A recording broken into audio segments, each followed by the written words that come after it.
Guys, it's Kelly. Welcome back to my channel. Today I'm going to be talking about all the books that I read in April. Sammy is going to be my little helper again today. So I wrote down my stats. So I'm going to hold it.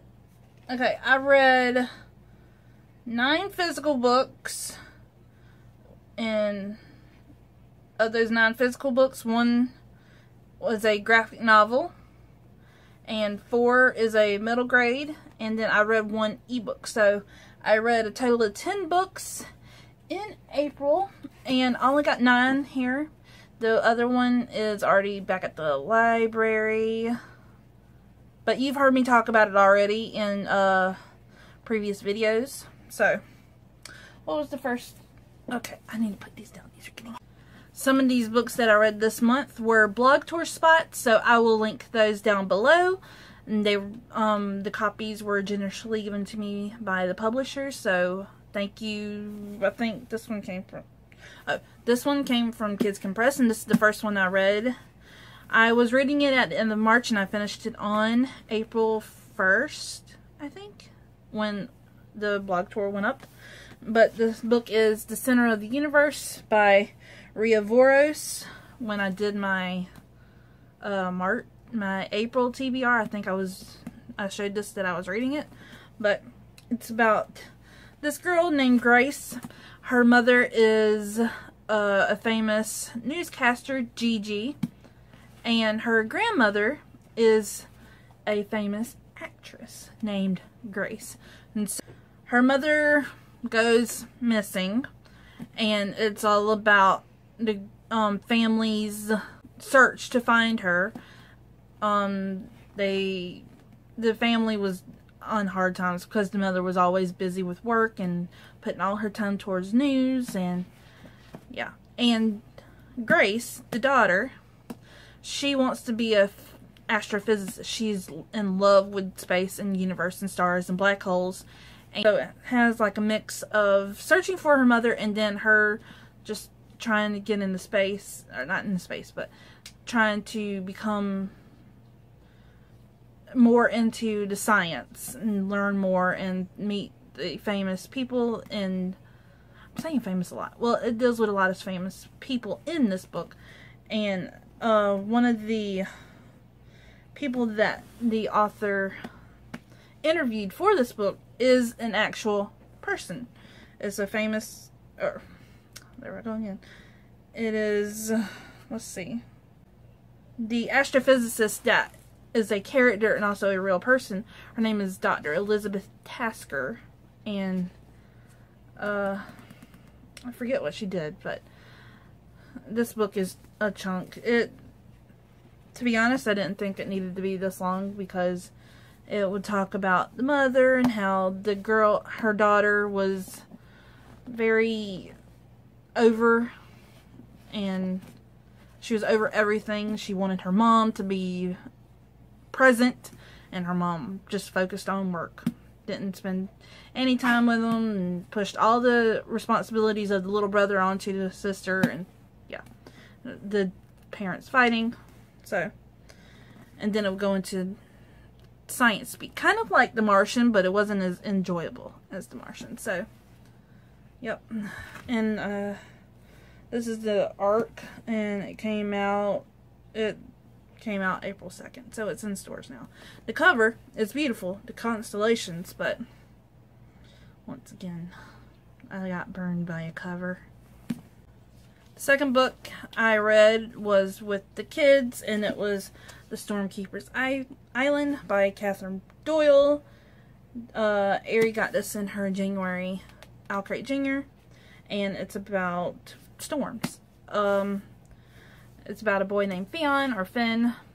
He and his sister are going to his grandfather's cottage on this island off the coast of Ireland, and when he gets there, he sees a whole bunch of candles, and he doesn't know why there's a whole bunch of candles.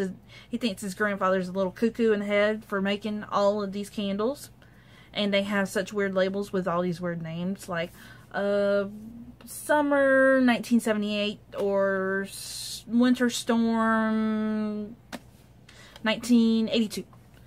And he sees this big candle on the mantle lit, and he goes and blows it out, and his grandfather flips his shit, and he relights it. And so he learns that his grandfather is a stormkeeper, and he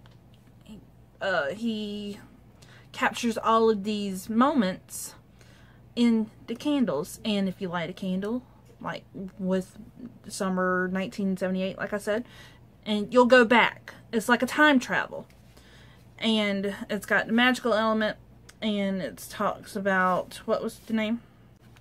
Dagda.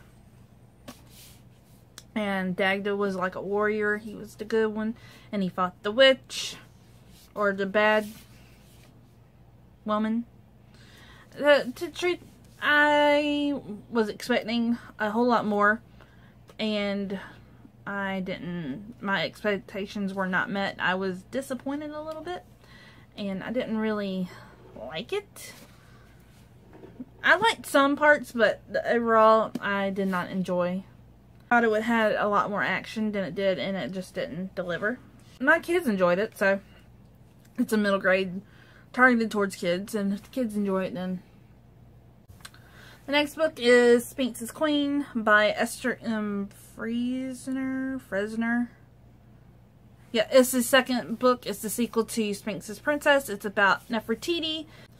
Sphinx's Princess is about Nefertiti's childhood and her going to Thebes to stay with the pharaoh and her queen, and she's trying to get out of this arranged marriage to her cousin, who is going to be the next pharaoh. The queen wants Nefertiti to marry her cousin to secure his spot as pharaoh, so none of the other sons that pharaoh has fathered with the junior wives will come and steal his throne. Spoilers. If you don't want to be spoiled for Sphinx's Queen, mute, and I will hold up my hand when I'm done. But Sphinx's Queen is basically, it picks off where Nefertiti, Amenhotep,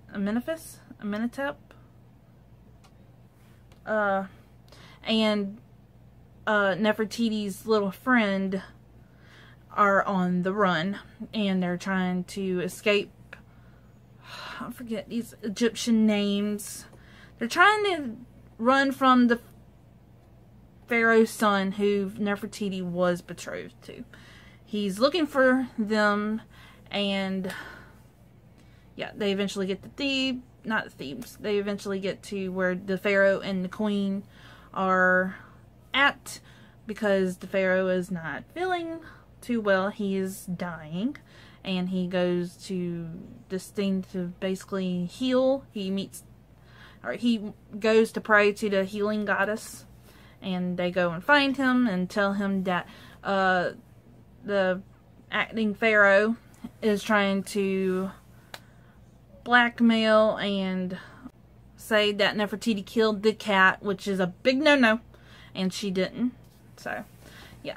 And it made me cry. The romance was a little instantaneous, and then I think the ending was rushed. If you want to read more about Egyptian pharaohs and queens and royal family drama of marrying cousins to keep your throne, then read Sphinx's Princess and Sphinx's Queen. The next book was a blog tour spot. I will link it down below, and it is a middle grade. I think Sammy would really enjoy it. And it is Kazu Jones and the Denver Dog Nappers. It's about this little girl. She wants to be a detective. She has all her notes. She has all of these clues. And in her town, all of the dogs are being stolen. And she has a dog named, oh snap, Genki. She's Japanese. Her parents are Japanese, or her mother is a Japanese immigrant, and her dad is, I think, American, so she is a Japanese-American girl, so it's very diverse. And I know I was reading this, and the Japanese words that were in explaining all the food that I knew because I watch It's Judy's Life, and Benji is Japanese Irish, and so Ohayo gozaimasu. Yes, I know. I watch you, Benji. And yeah, so I enjoyed reading this. I connected really well with this book because one of the dogs that gets kidnapped belongs to one of the characters is a pregnant woman, and she's about to have her first baby, and the dog was her practice baby. That's what Kazu calls it. And she's a dog walker for this dog, and she lets the dog off the leash, which was a bad no-no, and the dog gets snatched up and can't find it. And so the pregnant woman, she's distraught, and she's crying and having a breakdown.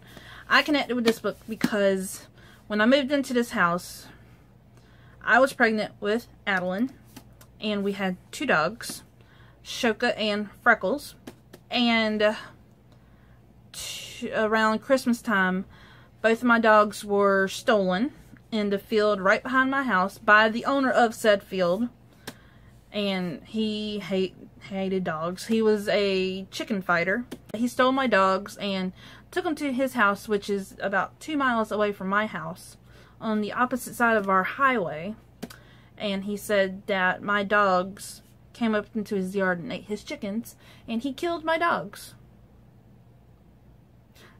But that's not the case, because my neighbors saw him in the field calling my dogs into his car.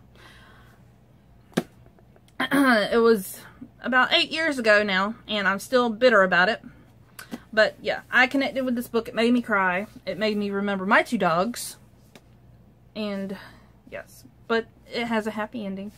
I'm glad. And yeah, it made me despise even more people who are dog nappers, and people who take things that don't belong to them and then try to get away with it. Next 2 books I read were The Walking Dead, Rise of the Governor, and The Road to Woodbury. I finally read these 2 when I was wanting to just read the first one. I was intrigued enough to go straight into the second one, and I enjoyed the second book more than the first one. The first one follows Philip, Brian, Penelope, I think that's the daughter's name. I don't remember Penny. And 2 of Philip's friends from childhood. Follows their journey from the foothills in Tennessee, where they were playing a band or something, into Atlanta to try to get to the CDC and the refugee centers. And they go into Atlanta and find over 5 million zombies. Like, the whole city of Atlanta has turned into zombie territory. And they meet up with the 2... It's way different from the show. That's what confused me the most. It was totally different. It's flipped. And also, the plot twist. Holy crap. Philip is not really Philip.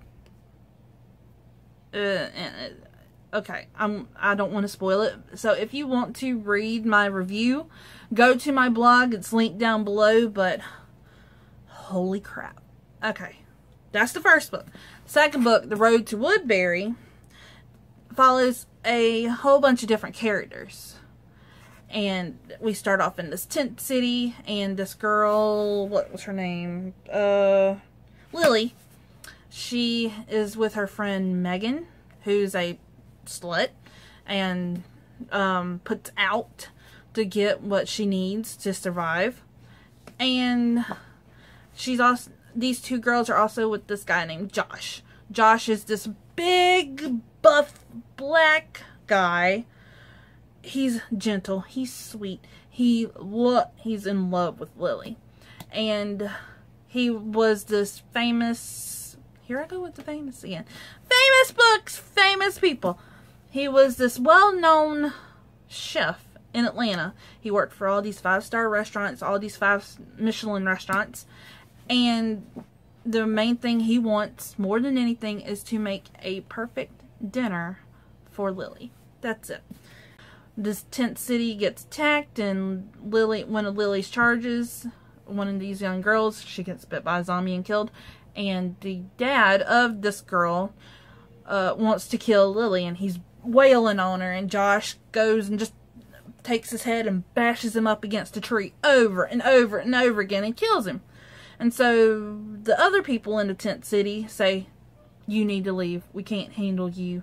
And so Josh, Lily, Megan, her stoner boyfriend, and this doctor who is taking care of Lily because she has an attached retina.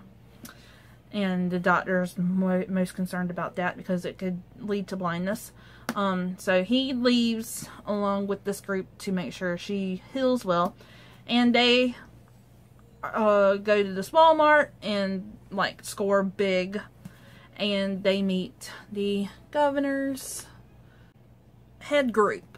Martinez, his leader of the scouting group. And Martinez takes them back to Woodbury, and the rest is history. I'm not going to spoil it anymore. I've done told enough, but it's way different from the show. I still hate the governor with a passion, but it was fun with that plot twist. It's kind of, it was not kind of disgusting. It was fucking disgusting, but it was so good, and I was not expecting it. But I still hate the governor. And I can't wait for him to die. Again. So, if that was a spoiler, and if you are not caught up and still in like season 3 of The Walking Dead, catch up. Because I will spoil you to no end. That's a 5-minute clip on The Walking Dead. See how I'm obsessed. Finally read book 2 in the Blood Rose Rebellion series.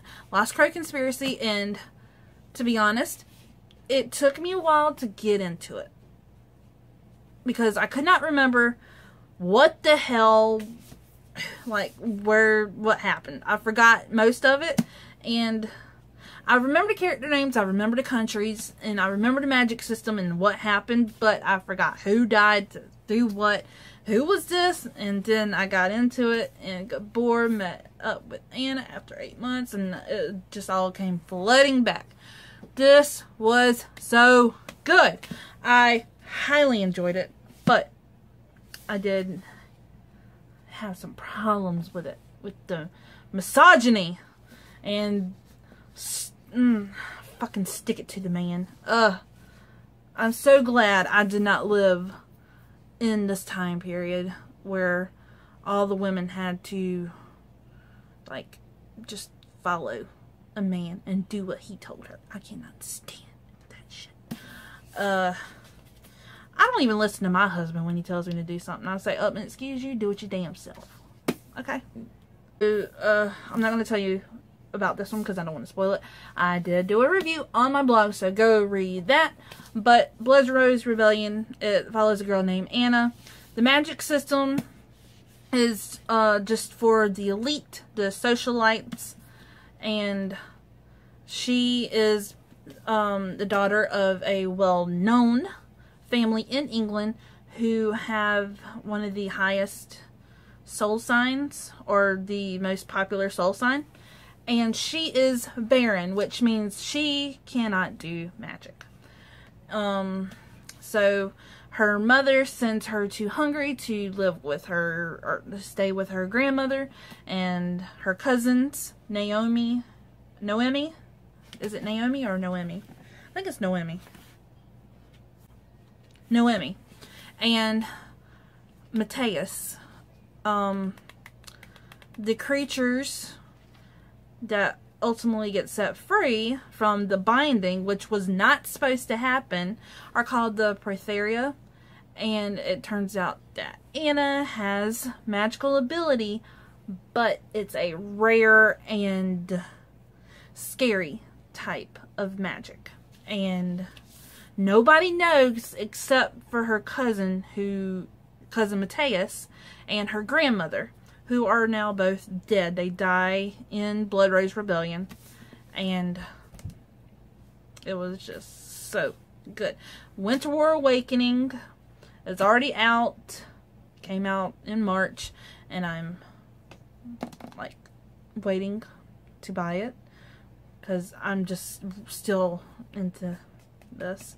And Anna and Gabor are finally back together in the end. Oh my god. And I was a little pissed off with Gabor because he was just, no, I'm not doing this. And I was like, little motherfucker. Excuse me? You and Anna have to be together. I need more of you. And so, I love Gabor. But yes, read this and then come fangirl with me about it. This book is The Legend of Greg. Sammy got this last summer in her July crate, I want to say. And it is, it was being compared to Percy Jackson, which is not even close to Percy Jackson. It's about trolls, elves, dwarves, more dwarves. It takes place in Chicago. Greg goes to this very preparatory rich school where he only has one best friend named Edwin, and his dad is Greg's dad owns this hippie organic store, and he makes all these weird teas for Greg to try so he can sell them. And so one tea Greg is not supposed to drink, and then he goes behind his dad's back, takes a couple sips, and he comes up with magic. And then his dad gets taken by a troll who smashes up the store. There's a lot of humor. There's a lot of sarcastic, witty banter. And then there's a lot of repetition. This book was okay. Didn't really enjoy it, but I didn't really hate it either. I wanted more quest type things, something like Percy Jackson, but I didn't like the repetitive council talk and the chess and all that. It was just boring as hell. And the girls, when I was reading this, they usually love me reading out loud, and when I was reading this, they were like slumped, like, is it over yet? It was just, no. I wanted to like this book, but it just did not. No. The troll was cool, and the battle to get his dad back was awesome, but it just took too long to get there. And then the ending, holy freaking crap. Could y'all live in a world where no technology, no energy, no electricity, you had to go basically back to the Stone Age? Could y'all live like that? I know I would be bored to freaking tears like I was reading this book. Okay, I got 5 minutes left, so I can't gush over this one much. Okay, so the next one was Catwoman Soul Stealer. I enjoyed it, but it made me want a different story while I was reading it. And I need Poison Ivy's story right now. It's about Catwoman, Selena Kyle.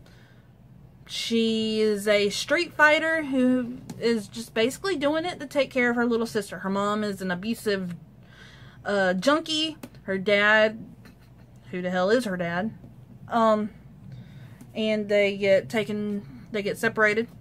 And if you watch Arrow on the CW, then you will love this book because it has the League of Assassins and Nissa Al Ghul. Yes, and the Lazarus Pit. Yes, if you love Arrow, you will like this book.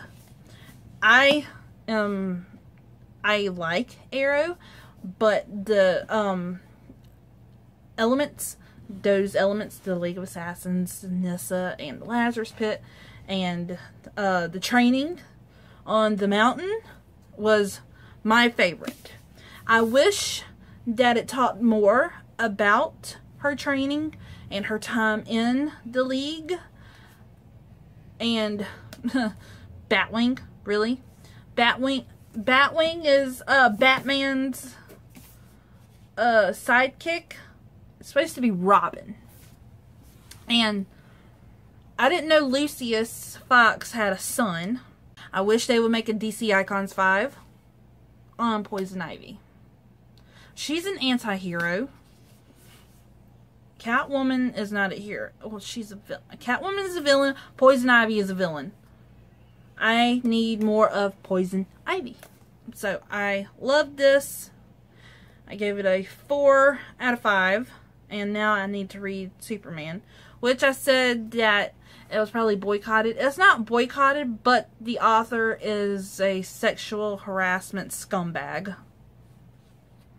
The last book is the graphic novel. It was Unicorn on a Roll. This is Addie's book that she got for her birthday, Christmas, I forget. Christmas? Birthday? Birthday. And this is book 2 in the Phoebe and her unicorn. And there was one part where it made me laugh. Phoebe is in school and she's doing a Christmas craft and she's cutting out a construction paper Santa Claus, and she cuts Santa Claus' head off, and Dakota, her rival, goes, why are you taping his head back together? Why'd you cut it off? And then Phoebe just goes, because he was asking too many questions. That was my favorite part out of this whole book. And